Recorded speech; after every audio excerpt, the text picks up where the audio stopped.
Flow for Water grew out of other work that I've done with several groups in Michigan and in the Great Lakes Basin. And that work involved primarily two things.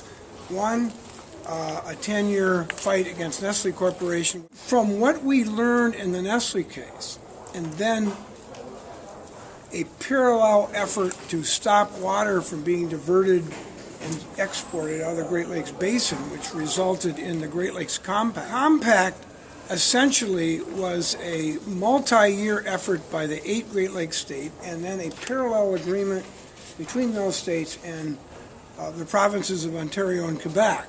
The importance of the Nestle case and the compact boils down to a couple of questions. One, who owns the water? I.e., is it a commons or is it a free game for private control and ownership? And then the other question is water a commodity, a product, or is it a commons and public trust?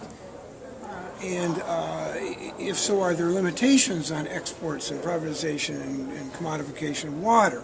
In the compact, as this was going on, Nestle and the Council of Great Lakes Industries were behind the scenes, obviously, kept saying, well, we got to tweak the definition of diversion. Well, when the compact was passed, the definition of diversion was, basically it's water transferred out of the Great Lakes Basin into another watershed, okay, to simplify this.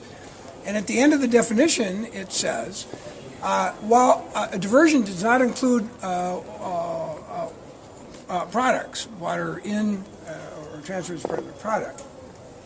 The definition of product was slipped in, and defined product as any transfer of water as part of an agriculture, industrial process, etc., or intended for an intermediate or end-use consumer.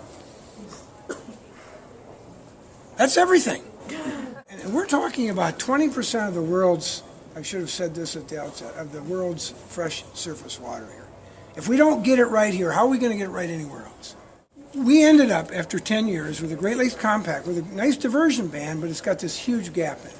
I would call it more than a gap. I think it's a gaping hole. And it needs to be shut. Well, our main mission is to treat the Great Lakes Basin as a commons. It is. It's recognized as such, the water of the Great Lakes Basin, all the aspects of it. We view water as the complete arc of the hydrologic cycle, and that the public trust and the commons thinking should apply to all of it. We want to educate. We want to support the enactment of this public trust legislation. We want to close the loophole in the Great Lakes Compact. I love the idea of commons as a verb because that's exactly why we backed into using the word flow for water from the film, because water by its nature is a commons, because things that are dynamic and are moving are common to all of us because they're incapable of ownership.